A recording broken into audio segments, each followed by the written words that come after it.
Saodat yorimni patsientlarimiz tomonidan bir nechta mujmal savollar kelib tushgan. Birinchisi 2000-yildan buyog'iga yosh bolalar tug'ilganidan gepatit B ga emlanish qilinmoqda. Hayoti davomida boshqa gepatit bo'lishmaydimi yoki yana qayta emlash kerakmi? Yosh onalarimizni shu savollar ko'p qiynamoqda. Bilasizmi, gepatit B ni emlashi bor. Juda xursand bo'laman. Gepatit C ni emlashi yo'q, deb qo'yaman. Demak, gepatit B Xudoga ming qatla shukr, ommaviy, massive haqiqatdan 97-yildan beri shuna bola tug'ilishi bilan 2 soat ichida emlanib yuborilyapti.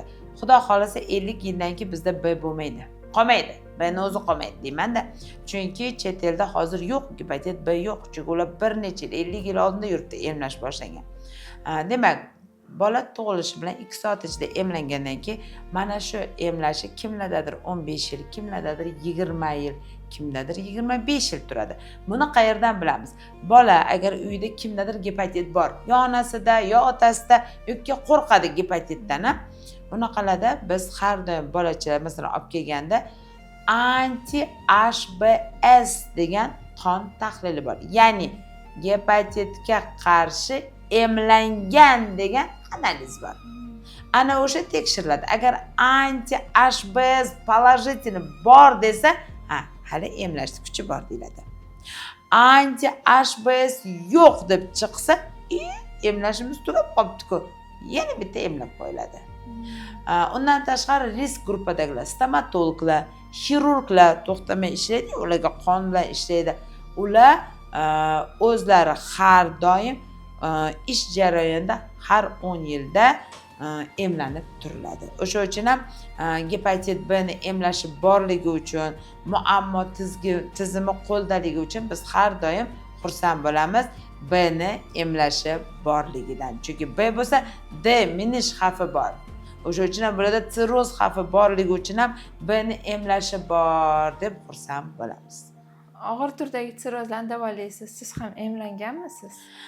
Bilasizmi, albatta emlanganman. Xuddi shu anti-HBs topshirganimda, menda chiqmaganida, tugab qoldi deb emlanganman, lekin men asosan bu kasallik gepatit B gaplashganda, quchoqlashganda, masalan endi qo'l berib so'rashganda yuqmaydi-da.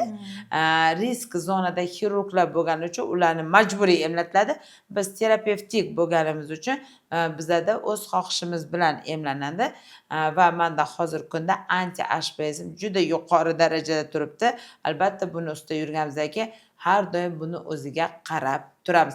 Lekin anti-HBs bo'lib turib ham ustida emlansa zarari yo'q. Ya'ni 2 hissa oldini olib qo'ygan bo'lamiz. Gepatit A ni ham emlash jarayoniga to'xtalib o'tib keting. Gepatit A hozir e'tibor qilsangiz, agar emlanmagan bo'lsa, emlash varaqasini olib kelmasa, maktab bog'chaga olmayapti. Bu ham juda to'g'ri qaror. Endi juda ko'p savollar bo'ladi. Va men gepatitga topshirdim yoki bolamda qachondir gepatit bo'lgan ekan, shuni hozir emlashim shartmi? Endi qarang.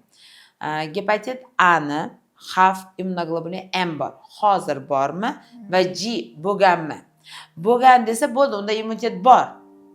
Lekin bo'lgan bo'lsa ham hozir maktab uchun biz aytamiz, emlatib kelavergin. Uni zarari yo'q.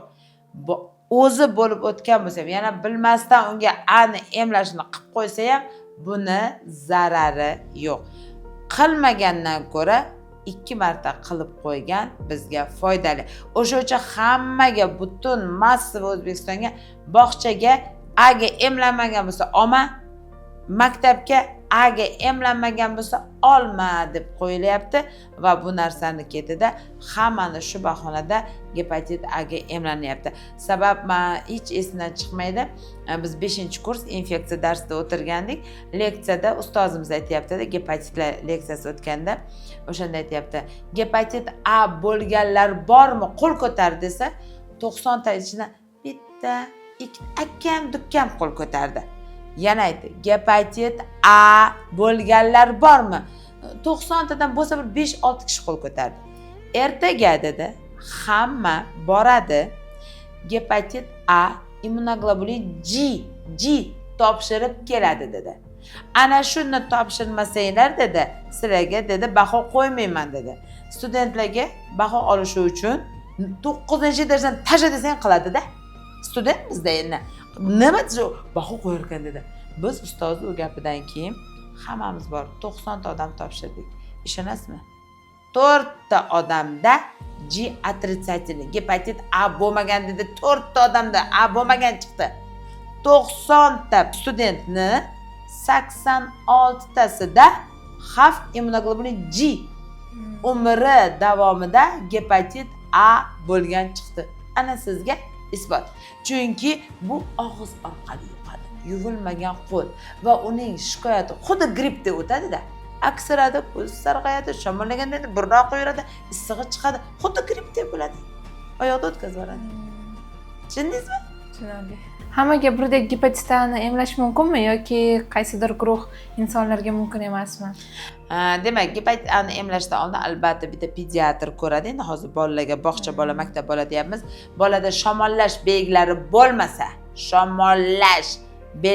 bo'lmasa, bilirubin fermentlari baland bo'lmasa, hammaga emlash kerak. Siz ham farzandingiz bog'chada gepatit A bilan kasal bo'lmasligini, maktabda gepatit A bilan kasal bo'lib 40 kunlab больницada yotishini xohlamasangiz, emlatib qo'ying. Gepatit A ni emlashi eng siz uchun foydali va har qanday yomon narsalarni oldini olishni yo'li hisoblanadi.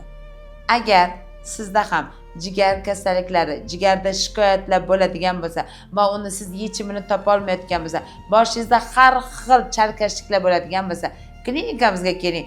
Bizdagi har bitta mutaxassis jigar haqida bemalol sizga gapiradi. Chunki biz klinikamizda bitta maktabni yaratganmiz.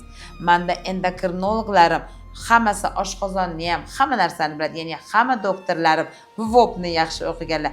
Sizda agar shunaqa boshingizda hali mujmal savollar bo'ladigan bo'lsa, klinikamizga keling. Sizni shikoyatlaringizga yechim beramiz.